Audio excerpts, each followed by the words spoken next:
Hello बच्चों, कैसे हो आप सब। उम्मीद करते हैं आप लोग अच्छे होंगे। मैं हूं कुमार हीरो सर और आज मैं आपको बताने वाला हूं क्लास 10th के जो मैथ्स का वीडियो हम आपको बताए थे द्विघात समीकरण यानी क्वाड्रेटिक इक्वेशन, जिसमें हम आपको बताए थे पार्ट 1 वीडियो 4.1 हम आपको बोले थे कि आपको खुद से बनाना है, क्योंकि हम सब आपको उदाहरण के माध्यम से भी सब बता दिए थे। तो अगर आप प्रश्नावली जो आप लोगों का 4.1 है एनसीईआरटी में अगर आप बना लिए हैं तो बहुत अच्छी बात है, नहीं बना है तो चलिए अब हम आपको यहाँ पे एक एक कर सारा प्रश्नों को पूरा डिटेल्स में समझेंगे। तो जैसा आप बुक में देख पा रहे होंगे 4.1 में पहला प्रश्न जो है आप लोगों का हेडलाइंस में यही था कि जांच कीजिए कि क्या निम्न द्विघात समीकरण है अथवा नहीं, ऐसा करके आपको बनाना था। तो देखिए हम आपको एक एक कर बताते हैं और वैसे आप बना लिए हैं तो बहुत अच्छी बात है, मिला सकते हैं यहाँ पे। जैसे यहाँ पे पहला जो सवाल आप लोग के सामने में ये था, ये द्विघात समीकरण है अथवा नहीं, इसको हम लोग चेक करते हैं। तो सबसे पहले इसको हमें a प्लस बी का होल स्क्वायर तोड़ना होगा। तो a प्लस बी का होल स्क्वायर होता है ए स्क्वायर प्लस 2ab और प्लस में बी स्क्वायर होता है, ठीक है। और बराबर के बाद इसको आपको ब्रैकेट तोड़ना होगा तो 2x हो जाएगा और 3 दूना हो जाएगा 6, क्योंकि इसमें गुना करेंगे। अब इसको देखिएगा ध्यान से, ये एक्स स्क्वायर आएगा, 2 में एक्स गुना करेंगे तो ये 2x, अब प्लस 1 का स्क्वायर 1 होता है। ये दोनों जो है इसको इधर ही ले आइए तो माइनस में 2x हो जाएगा और ये -6 है तो इधर +6 हो जाएगा, बराबर के बाद कुछ ना था 0। अब इसको देखिएगा तो ऐसे लिख सकते हैं एक्स स्क्वायर, ये प्लस 2x और -2x तो आप काट सकते हैं, तो ये आपका 1 और 6 जुड़ के हो जाएगा 7, यानी कि एक इस तरह से। तो अगर आप इसको देखेंगे तो यह जो है यहाँ आप देख सकते हैं कि x square plus b x plus c बराबर 0 के रूप का है, के रूप का है। अगर रूप का है तब हम कह सकते हैं तब यह द्विघात समीकरण है, तब यह द्विघात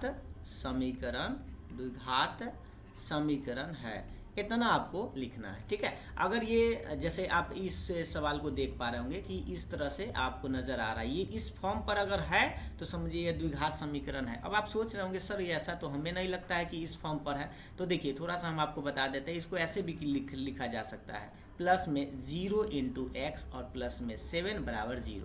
अब आपको सारा चीज़ दिखाई दे रहा होगा कि भाई अगर मान छाटे तो ए का मान 1 है, बी का मान 0 है और सी का मान कितना है 7 है। ये द्विघात समीकरण घात 2 वाला है, ये इसका मतलब ये द्विघात समीकरण है, ठीक है।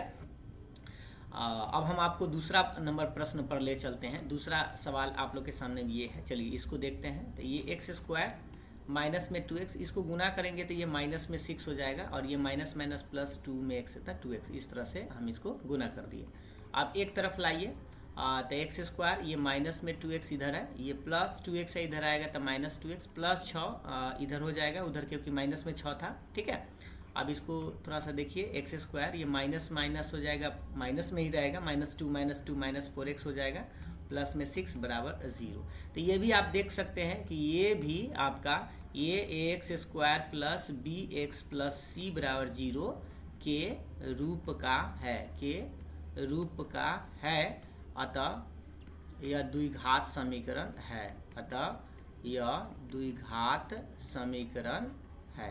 अब इतना लिखने की ज़रूरत है, आप एक बार समझ गए तो आप ऐसे लिख सकते हैं, हम डायरेक्ट आपको बता देंगे ये है हाँ या नहीं। तो इसका आंसर हम बोल सकते हैं कि ये हाँ है। तो बुक में भी आपको आंसर जो है इस तरह से नज़र आएगा कि यह हाँ है, ठीक है। दूसरा सवाल समझ गए होंगे। अब आते हैं तीसरे नंबर पर सवाल। ये देखिए, ये तीसरा सवाल देखेंगे, इसको थोड़ा सा करिए, इसको भी ब्रैकेट तोड़ना होगा तो ये एक्स स्क्वायर हो जाएगा, इसमें तो गुना करेंगे तो ये प्लस एक्स हो जाएगा, इसमें जब गुना करेंगे तो -2x होगा और इसमें गुना करेंगे तो -2 होगा।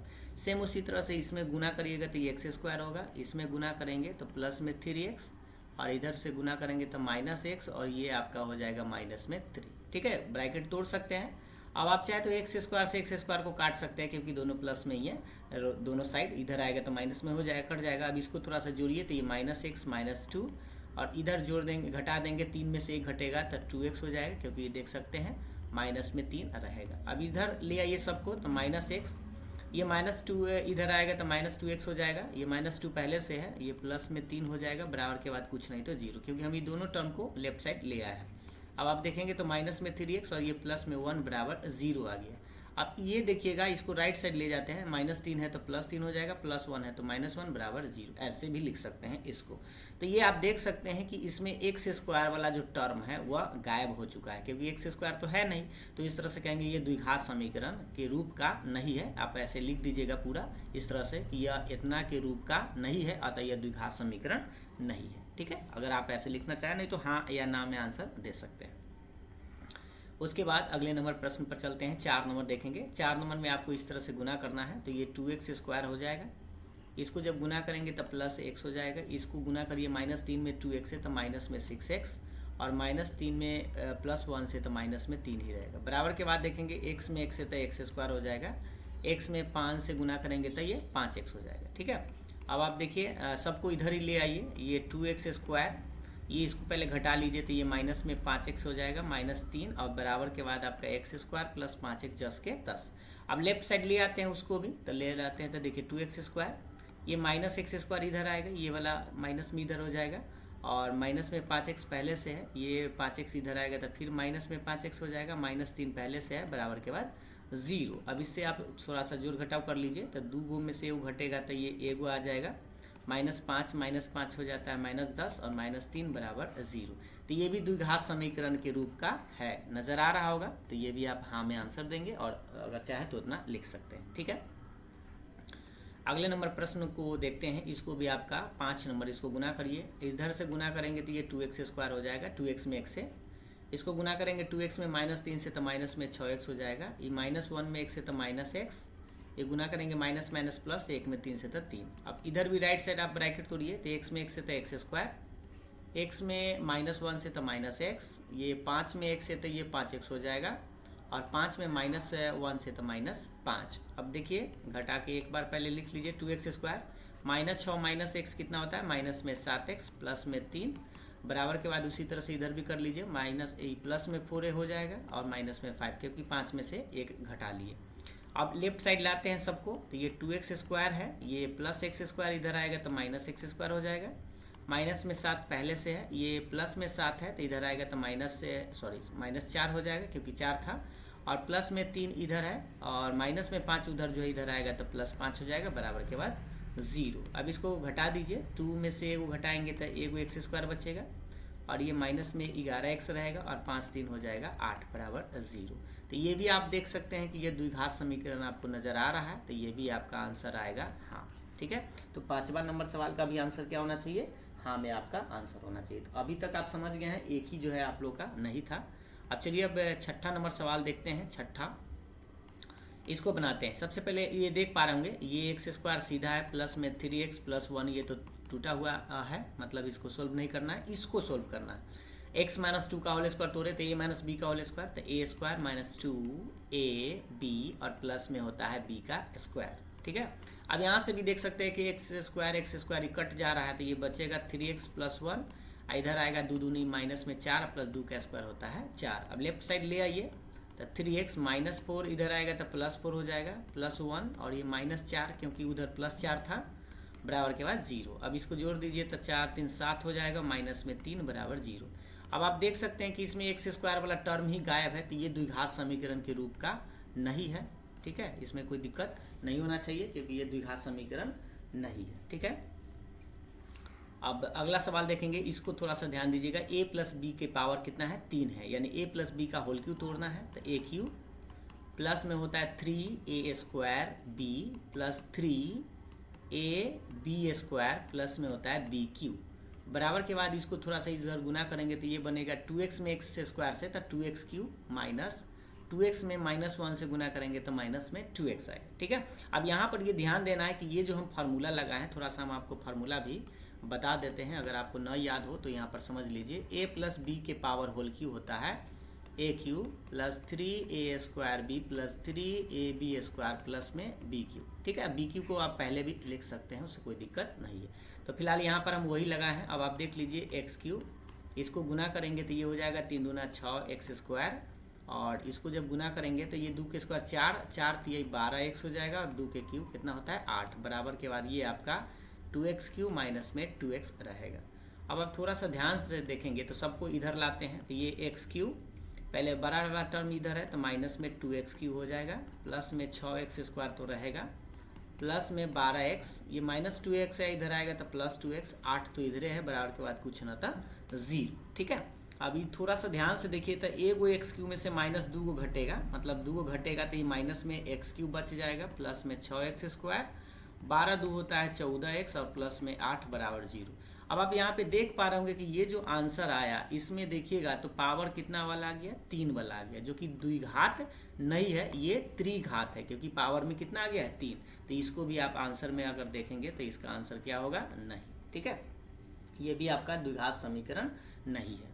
अब अगर इसका लास्ट नंबर सवाल देख लेते हैं, इसका एक का पूरे 8 सवाल था। देखिए इसको थोड़ा सा तोड़ते हैं, तो इसको तोड़ेंगे तो x³ -4x² -x + 1, और इधर जस्ट के तरह छोड़ दिए, इधर है a - b का होल क्यूब, तो सेम आपको तोड़ना होगा।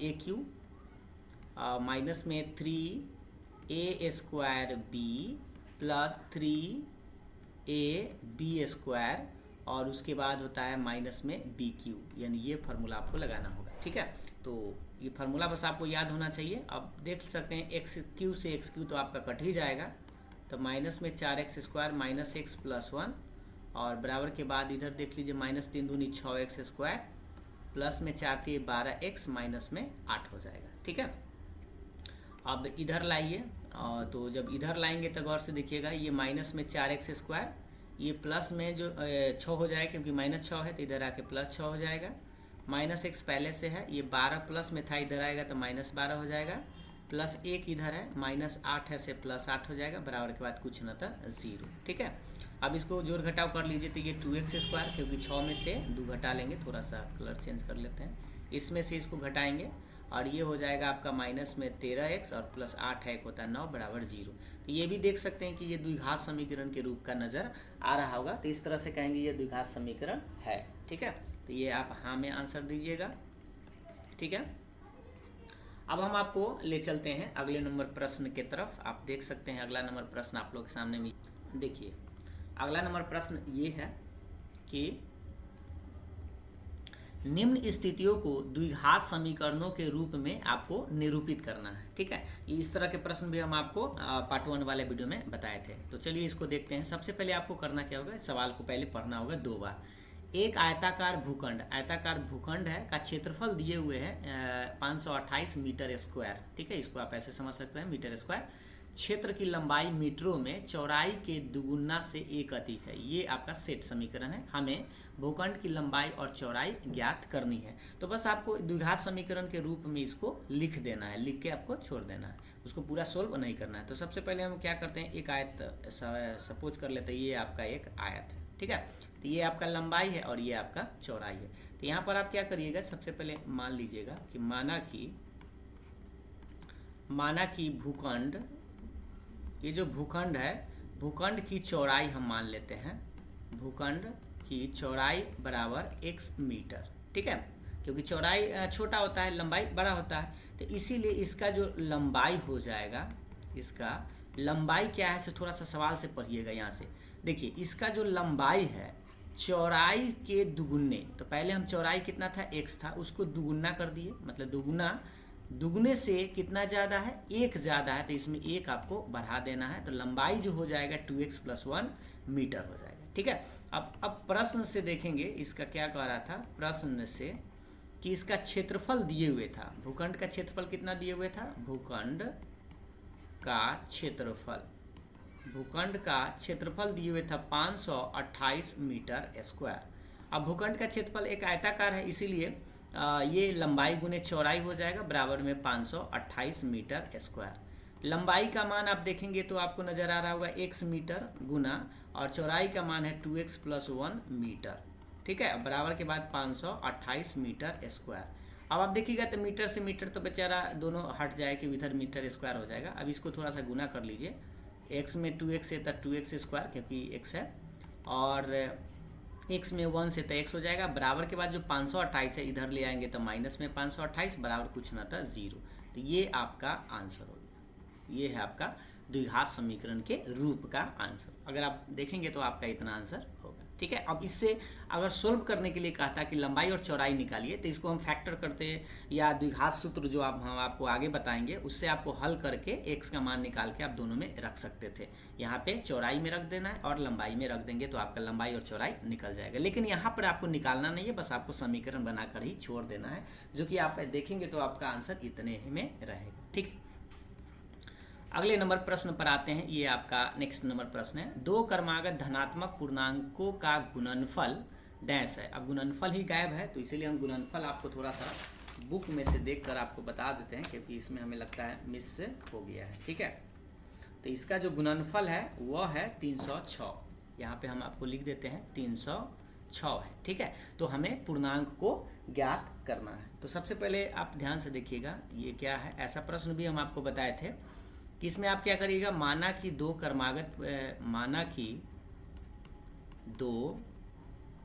क्रमागत धनात्मक पूर्णांक जो है आप लोगों को मान लेना है, एगो x तथा एगो मान लेना है x+1 है। ठीक है, एगो x है और एगो x+1 है। ये भी हम बताए थे। जैसे मान लीजिए 5 1 6 लेते हैं, 2 नंबर लगातार, तो इससे कितना ज़्यादा है, 1 ज़्यादा है। चाहे 10 लेते हैं और उसके बाद कितना होगा, 11 लगातार का मतलब इस तरह से ये भी 1 ज़्यादा है। तो इसीलिए हम एगो x लिए हैं, तो दूसरा कितना लिए हैं, x+1। ठीक है, अब प्रश्न से आप पढ़ते हैं तो ध्यान से देखिए। प्रश्न में कह रहा है कि उसका गुणनफल मतलब प्रश्न से लिख सकते हैं आप गुणनफल कितना दिए हुए, 306 दिए हुए। आप अपने बुक में देखेंगे तो आपको नजर आ जाएगा। गुणनफल का मतलब होता है गुना, यानी कि एगो x है और गुना में कितना है, एगो x+1 है। बराबर के बाद आप लिखेंगे 306। अब इसको सोल्व कर देंगे, बस गुना कर दीजिए तो ये x² हो जाएगा। इसको गुना करेंगे तो ये +x हो जाएगा। बराबर के बाद जो 306 है इधर आएगा तो -306 हो जाएगा और बराबर के बाद 0। यानी कि आपका जो आंसर आना चाहिए वो इस तरह से आना चाहिए, x² + x माइनस में 306 बराबर 0। अगर आप आंसर देखेंगे तो आपका आंसर इतना मिल जाएगा। एक बार अपने आंसर बुक से ज़रूर चेक कर लीजिएगा। अब हम आपको ले चलते हैं अगले नंबर प्रश्न की तरफ। नेक्स्ट नंबर जो आप लोग का प्रश्न है ये है कुछ इस तरह से, देखिएगा।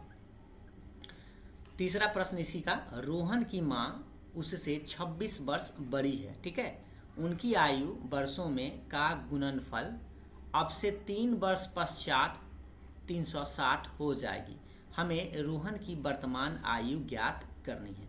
तो थोड़ा सा ध्यान से पढ़िएगा, इसमें किसका आयु पूछ रहा है, रोहन का। ठीक है, और रोहन की माँ जो है उससे कितना वर्ष बड़ी है, 26 वर्ष बड़ी है। तो सबसे पहले हम क्या करेंगे, मान लेंगे कि रोहन की आयु, माना कि रोहन की वर्तमान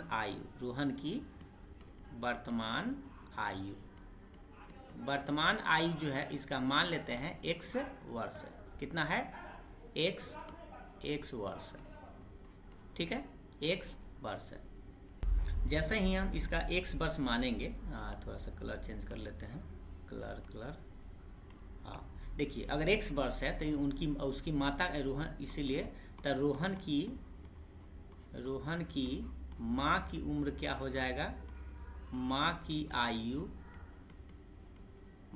आयु जो है 26 वर्ष बड़ा है, यानी x+26 हो जाएगा। ठीक है, x+26 वर्ष हो जाएगा। ये किसकी, माँ की आयु जो है x+26 हो जाएगा और रोहन की वर्तमान आयु कितना है, x है। ठीक है, अब इसमें एक बात कहा था कि उनकी आयु का गुणनफल कब गुणनफल करना है, अब से 3 वर्ष पश्चात। 3 वर्ष पश्चात मतलब 3 साल बाद।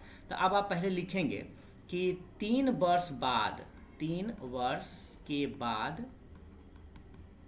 वर्ष के बाद रोहन की आयु कितना हो जाएगा, रोहन की आयु।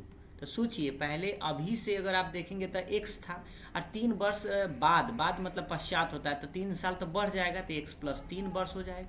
ठीक है, 3 साल बढ़ जाएगा। उसी तरह से 3 वर्ष जो है बाद रोहन की माँ की आयु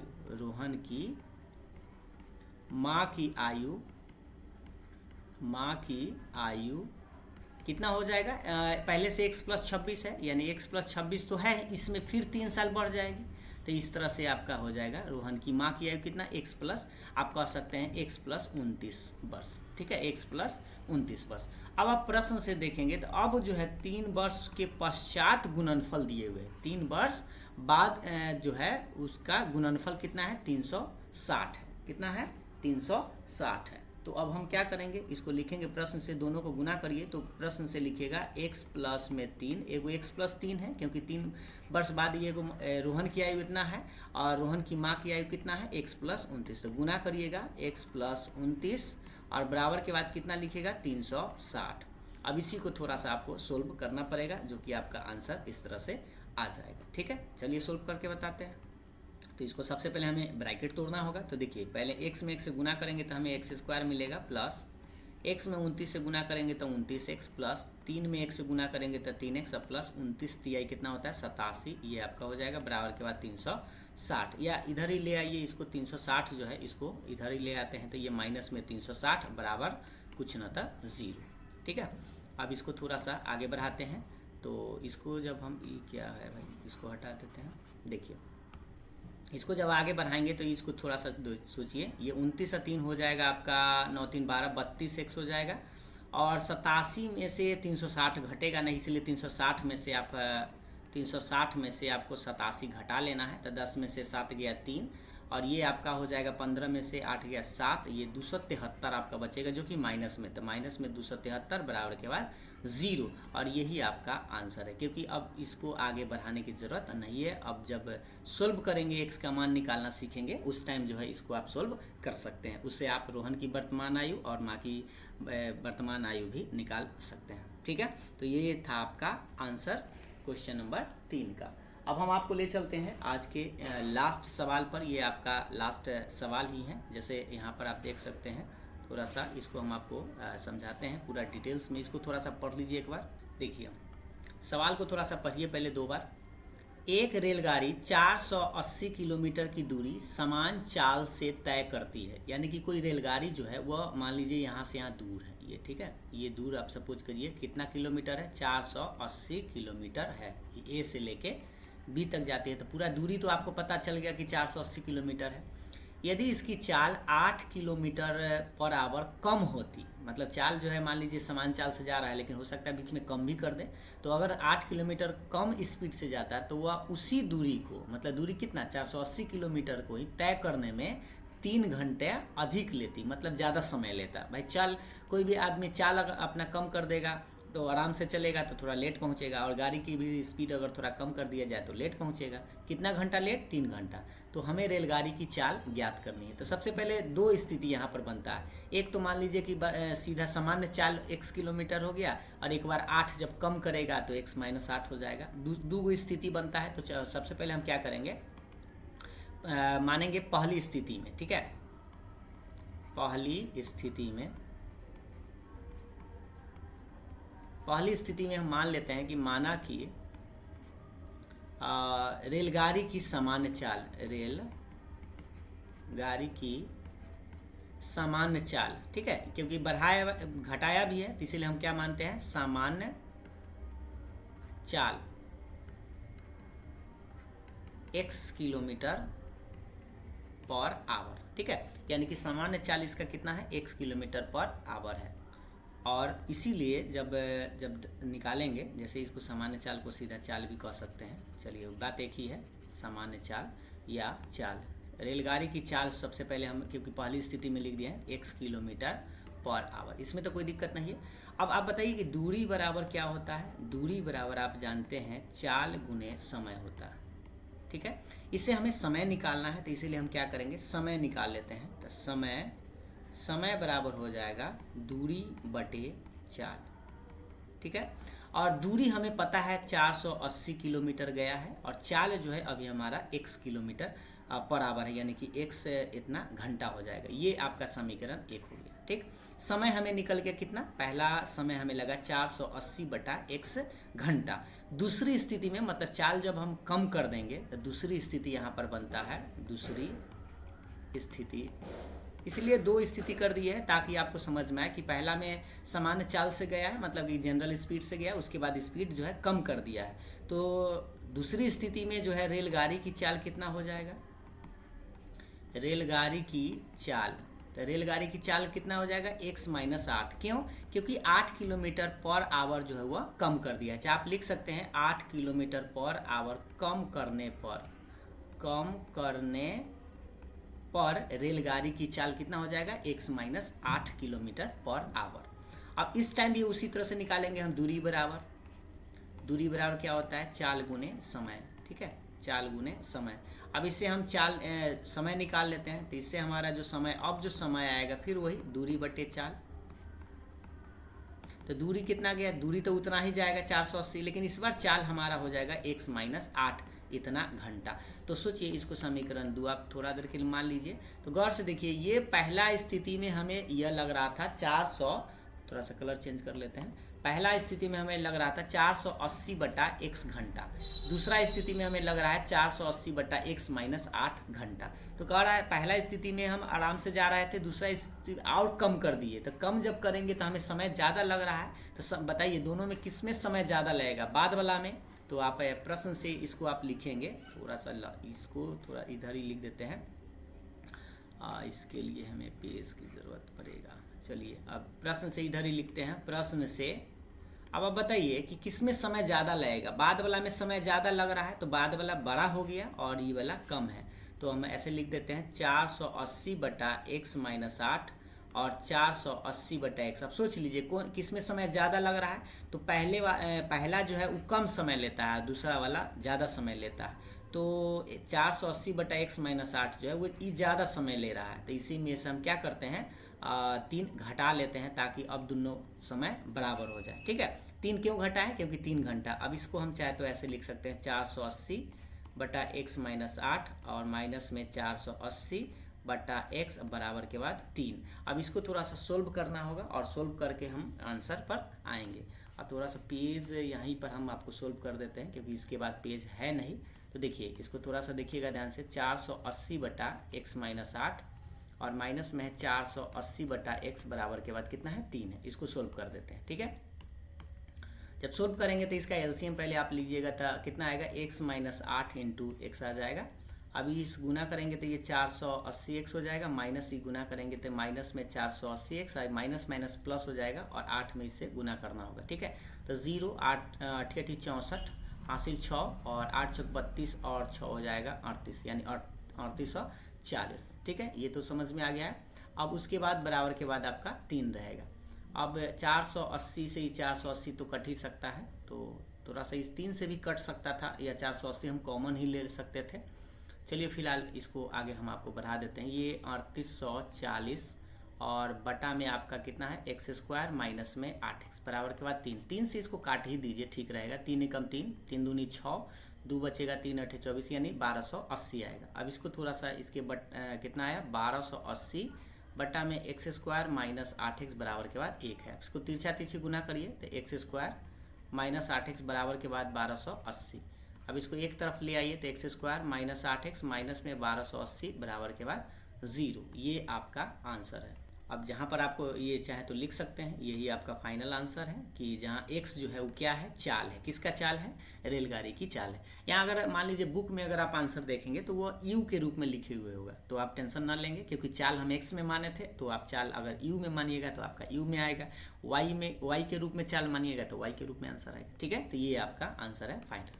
तो उम्मीद है ये वीडियो आपको समझ में आया होगा और संभवतः आप पहले से अगर बना लिए हैं तो बहुत अच्छी बात है। कोई सवाल में फंसे होंगे तो आप यहाँ पर आपको सीखने को मिला होगा। अगर आपको वीडियो पसंद आया है तो लाइक ज़रूर करिएगा। कमेंट करके आप अपना राय विचार दे सकते हैं। Thank you.